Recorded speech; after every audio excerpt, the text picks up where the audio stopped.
የሱራ አድናቂዎችና እንደዚሁም ደግሞ እናቱን የምትወዱ እንደዚሁም ቃል ጽዮንን የተናገራት ንግግር በጣም ያናደዳችሁና ያስጠላችሁ ይህን ቪዲዮ ላይክ እያደረጋችሁ ቻናሉን ሰብስክራይብ በማድረግ ቤተሰብ ሆኑ። ሐረግ ድራማ ቀጣይ ፓርቲ ይዤላችሁ መጥቻለሁኝ። እስከ ቪዲዮ ፍጻሜ ድረስ አብራችሁን ቆዩ። ሉሊትና ሜርሲ በጣም ለብዙ ጊዜ ደብቀውት የነበረው ሚስጥር አሁን ላይ ይፋ ሆኗል። እንግዲህ ሁለቱ እህትማማች መሆናቸውን ማንም ሰው አያውቅም ነበረ።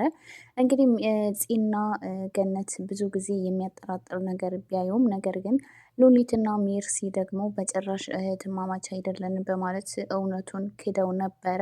አሁን ላይ ግን ሜርሲ እንግዲህ ባደረገችው ነገር ማለትም በፂና በቃል መካከል ጸብ እንዲኖር በማድረግ ብዙ ጊዜ ቃልን ፂ ለሱ የምትገባ አይነት ልጅ እንዳልሆነች እና ሌላ ፍቅረኛ እንዳላት ብዙ ጊዜ ለቃል ስትነግረው ነበረ። ቃል ደግሞ ይህንን ነገር ባያምናትም በስተመጨረሻ ግን ሀኒና ሰኒ ባደረጉት ነገር ላይ የሜርሲ ስራ ተጨምሮ ሁለቱ እንዲጣሉ አድርገዋል ማለት ነው። እንግዲህ በዚህ ምክንያት ሜርሲን ቃል በጣም ተናዶባት ስለነበረ እንግዲህ ቤት ውስጥ እንዳልነበረች እና ወደ ውጭ እንደወጣች እሷም ጊዜ ከፍቅረኛዋ ጋር ጊዜ እያሳለፈች እንደሆነ ነግረው ነበር። ነገር ግን ገነት በመሀል መታ ክፍሏ እንደሆነ ስትነግረው ሜርሲ እንዳዋሸችው ስለተረዳ እንዴት ነው የምታዋሽኝ? እንዴት እንደዚህ አይነት ነገር ትናገሪያለሽ? በማለት ሜርሲን ለመናገር እና እንደዚሁም ደግሞ ሊመታት ሞክሮ ነበረ። በዚህ ሰዓት እንግዲህ ሎሊት ስትመለከት እንዴ ምን ልታደርጋት ነው? በማለት ሜርሲን እንኳን መምታት ይቅርና ማንም ሰው ቀና ብሏት እንዲያት አልፈልግም በማለት ሎሊት ስትናገር፣ ገነትም እንግዲህ ቆይ ምን ስለሆነ ነው እሷን ማንም ሰው እንዳይናገራት የምትይው በማለት ስትጠይቃት፣ እሷማ እህቴ ስለሆነች ነው በማለት እንግዲህ ሚስጥሩን አውጥተዋለች ማለት ነው። ከዛም አልፎ እንግዲህ እህት እንዴት ሆኖ ነው እህትሽ የሆነችው በማለት ሁሉም ደንግጠው ነበረ። ነገር ግን ሀሳቡን ለማስቀየር እና አይ እዚህ ቤት እስከኖረች ድረስ እህቴ ናት፣ ስለዚህ ሁላችሁም እህቶቼ ናችሁ፣ ማንም ሰው እንዲናገራችሁ አልፈልግም በማለት ሉሊት ነገሩን ለማስቀየስ ብትሞክርም ነገር ግን እስከ ዛሬ ድረስ ስንጠራጠርበት የነበረው ነገር እውነት ነው። በምንም አይነት ሁኔታ ልትዋሽኝ አትችይም በማለት ሜርሲ እህቷ እንደሆነች ገነት ታውቃለች። ነገር ግን ቆይ እንዴት ሆኖ ነው እሷ እህትሽ የሆነችው የሚለውን ነገር ገነት ለማጣራት እና ሉሊትንና ሜርሲን አንድ ላይ በማፋጠጥ ትጠይቃቸዋለች። ሉሊትን በተለያየ መንገድ ሀሳቡን ለማስቀየር ብትሞክርም ነገር ግን ይህንን ነገር ማድረግ አልቻለችም። በዚህ መሀል እንግዲህ ጽዮን ከላይ መታ ቃልን ለማናገር ትሞክራለች። ቃልም እንግዲህ ድጋሚ እዚህ ቤት እንዳይመጣና ለምን መጣ በማለት ቃልን ትናገረዋለች ማለት ነው። እንግዲህ እዚህ ቀደም ሲል ወደ እነ ቃል ቤት በሄደችበት ሰዓት ሀኒና ሰኒ ጽዮን ላይ ትልቅ ተንኮል ሰርተውባት ነበረ ማለት ነው። ቃል ተኝቶ ሳለ እንግዲህ እሷን ሊያይሽና ሊያናገርሽ አይፈልግም በማለት ጽዮን እንደማይፈልጋት አድርገው ነበረ እየነገሯት።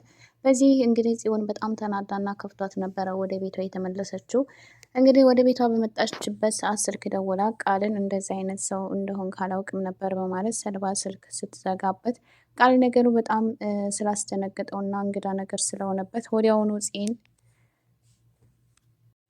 ማናገር ይኖርብኛል ብሎ ወደ ቤቷ ሲመጣ ሜርሲ ደግሞ ሌላ ነገር ነበረ አቅዳ የጠበቃችው። ሜርሲ እንግዲህ ቃል ወደ ቤት ሲመጣ ጽዮን እኮ ቤቷ የለችም፣ እሷ ፍቅረኛዋ ጋር ውጭ እየተዝናናች ነው በማለት ትነግረዋለች። በዚህ ሰዓት እንግዲህ ቃል ተናዶ በነበረበት ሰዓት ገነትም እንደመጣች ጽዮን ቤት እንደሆነች ስትነግረው ይህ ሁሉ ነገር የተፈጠረው በዚህ አጋጣሚ ነበረ። ሁለቱም እንግዲህ ባለመግባባትና እንደዚሁም በመካከላቸው ያሉት ሰዎች ሁለቱ አንድ ላይ እንዲሆኑ ስለማይፈልጉ አንዳቸው በአንዳቸው ላይ ቅር እንዲባባሉ በማድረግ በመካከላቸው ትልቅ ክፍተት እንዲፈጠር አድርገዋል። ይህም ነገር ተሳክቶላቸዋል። ሀኒ ሁለቱ በመለያየታቸውና በመጠላታቸው በጣም ደስተኛ ብትሆንም ሰኒም በዚህ አጋጣሚ ቃልን የግሏ ለማድረግ እና የራሷ ለማድረግ እየሞከረች ነው። ሀኒ ሁለቱ እንዲቀራረቡና ከዚህም በበለጠ ደግሞ ከጽዮን ጋር እስከ መጨረሻው ድረስ እንዲለያዩና ሰኒን ቀረብ ብሎ ሊረዳት እንደሚገባና ሊቀርባትና ሊያያት እንደሚገባ ሀኒ እየነገረችው ነበረ። ቃል ግን በሀሳቡ ባይስማማም ምናልባት ጽዮንን ለማናደድና ለማስቀናት የሚል ሀሳብ አስቦ ከሰኒ ጋር አብሮ ለመሆን ሊወስን ይችላል ማለት ነው። እንግዲህ በዚህ አጋጣሚ ሁለቱ እስከ መጨረሻው የሚለያዩበት አጋጣሚ ሊፈጠር ይችላል። በሌላ በኩል እንግዲህ ሱራፌል ጽዮን ቀደም ብሎ ባገኘችው ጊዜ እንግዲህ ቤት ውስጥ ስትወጣ እና ስትገባ ልከታተላት ይገባል፣ እንዳትከሰኝ ማድረግ አለብኝ በማለት ትልቅ ስጋት ስላደረበት ጽዮን እንግዲህ በጠዋቱ በሯ ላይ መጥቶ ሲጠብቃት ነበረ። ግን እሷ ቀድማ ስለነበረ የወጣችው ሊያገኛት አልቻለም። ግን ስትመለስ ሱራን በር ላይ ባገኘችው ጊዜ ከስሽህ መጥቻለሁ፣ ከዚህ በኋላ ሁሉን ነገር እዛው ፍርድ ቤት መናገር ይኖርብሃል በማለት እያስፈራራችሁ ነበረ። ሱራፌልም እንዴት እንደዚህ ታደርጊያለሽ? ቢያንስ ለእናቴ ስትይ እንኳን ይህን ማድረግ አልነበረብሽም በማለት ጽዮን ይህንን ነገር እንዳታደርግ ለማድረግ ቢሞክርም ጽ ግን ባትከሰውም የውሸቷን ከስሻለሁ በማለት እንዲሳቀቅና ይበልጥ ፍርሃቱ እንዲጨምር አድርገዋለች ማለት ነው። እንግዲህ በዚህ መሀል ማርኮን ደግሞ ሱራፌል በር ላይ ሆኖ ሲጠብቅ ተመልክቶት ስለነበረ ምናልባት ሉሊትን ሊይዛት ነው ብሎ ሀሳብ ስላደረበት ሱራፌልን ሲከታተለው ነበረ። እንደዚሁም ከዚህ ጋር ሲነጋገሩ ለረጅም ሰዓት ምናልባት ሉሊት እንድትወጣ ልታግዘው ነው በማለት ማርኮን እየተጠራጠረ ነበረ። ማርኮን ግን በሌላ መንገድ ስለሆነ የተረዳው ምናልባት ሉሊትን ቀድሞ ሊያገኛትና ሊይዛት አይገባም በማለት እዛው ውሎና ዳሩን እነ ጽዮን በር ላይ አድርጓል ማለት ነው። በዚህ ሰዓት እንግዲህ ማርኮን ሉሊትን ከያዛት በኋላ ሚስጥሩን በሙሉ ለሱ እንድትናገርና ምናልባትም ደግሞ እሱ ከዚህ ሀገር እንድትወጣ ሊያግዛት እንደሚችል ለሉሊት እየነገራት ነበረ። ሉሊት ግን ይህንን ነገር ከማደርግና ሚስጥሩን አሳልፌ ላንተ ከምሰጥ ሞቴን እመርጣለሁ ብላለች። ይህንን ነገር ካላደረገች ደግሞ ለአባቴ አሳልፌ እሰጥሻለሁ፣ አባቴ ደግሞ ሁሉን ነገር እንድትናገሪ ካደረገ በኋላ 1 ሰዓት እንኳን አያቆይሽም፣ ወዲያውኑ ይገልሻል በማለት እያስፈራራት ነበረ። ሉሊት አንድ የተማመነችበት ነገር ቢኖር ይህንን ሚስጥሩን እስካልተናገርኩ ድረስ አባት ምንም ነገር ሊያደርገኝ አይችልም በማለት ማርኮንን ስትናገረው ነበረ። ማርኮን ግን እሱ ካልገደልሽ እንኳን እኔ እገልሻለሁ፣ መኝኝ 1 ደቂቃ እንኳን አያቆይሽም በማለት እያስፈራራት ነበረ። ሉሊትን በጣም ስለፈራች የሰዎቹንም ጭካኔ ከዚህ ቀደም በጣም በብዙ ነገር ስለምታውቅ አሁን ላይ ሉሊት ከዛ ቦታ ሸሽታ ወደ ሌላ ቦታ ለመሄድ እያሰበች ነበረ። በዚህም እንግዲህ ሜርሲ ከዚህ ቀደም ስትኖርበት የነበረውን ቤት እየጠየቀቻት ነበረ። እርሷ ግን ቤቱን እንደለቀቀችው እና አሁን ላይ ሌላ ሰው እየኖረበት እንደሆነ ነው የነገረቻት። እንግዲህ ሉሊት ይህ አጋጣሚ በጣም ቢያናድዳትም ነገር ግን ሌላ አማራጭ ፈልጋ ከዛ ቤት ወጥታ ወደ ሌላ ቦታ ተደብቃ መሄድ እንዳለባት ነው የተረዳችው። ነገር ግን ማርኮን ከሉሊት ማወቅ የፈለገው ነገር ምንድን ነው? ሉሊትስ የምታውቀው ሚስጥር ምንድን ነው?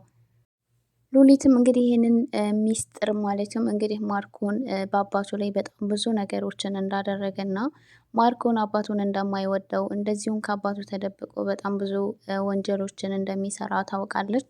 ግን ከዛ ባለፈ ደግሞ ሌላ የምታውቀው ትልቅ ሚስጥር ለዛ ቤተሰብ የሚያስፈልግ ሚስጥር ታውቃለች። እንግዲህ አባትየው ሉሊትን እንደዛ አጥብቆ እየፈለጋት እሷ የምታውቀው ትልቅ ሚስጥር ስላለና ሚስጥሩን ለሌላ ሰው አሳልፋ እንዳትሰጥ በማለት ነበረ። ነገር ግን ሉሊት እስከ ዛሬ ድረስ ደብቃ የነበረውን ሚስጥር አሁን ላይ ለማንም ሰው መናገር እንደማትፈልግና ይህንን ነገር ከተናገረች ህይወቷ እንደሚያበቃለት ነበረ ስትናገር የነበረው።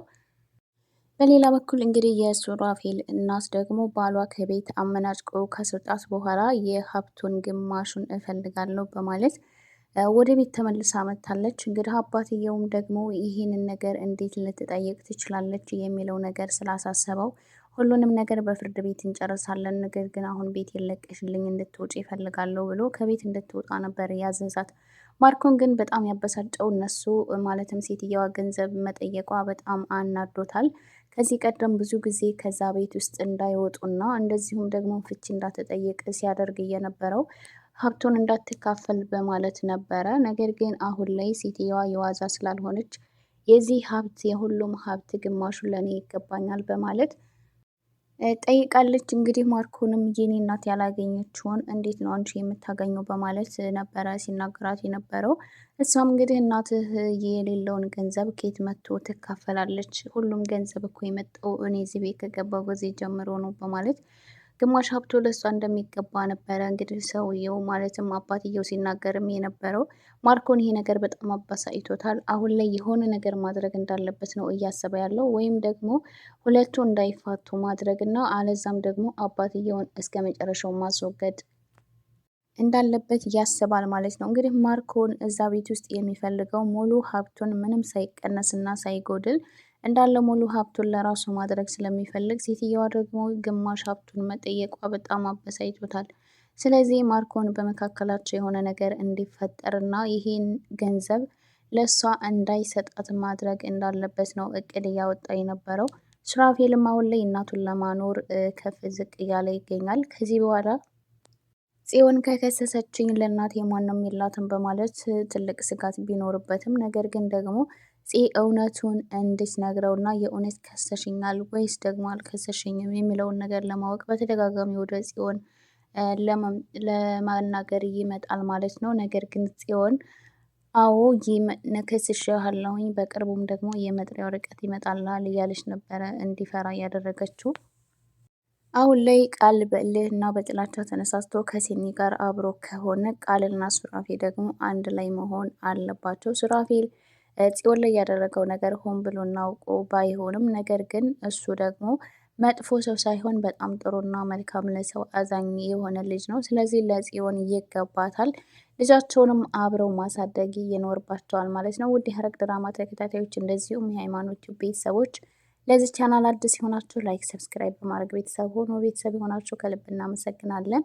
በቀጣይ ቪዲዮ እስከምንገናኝ ሰላማችሁ ይብዛልኝ።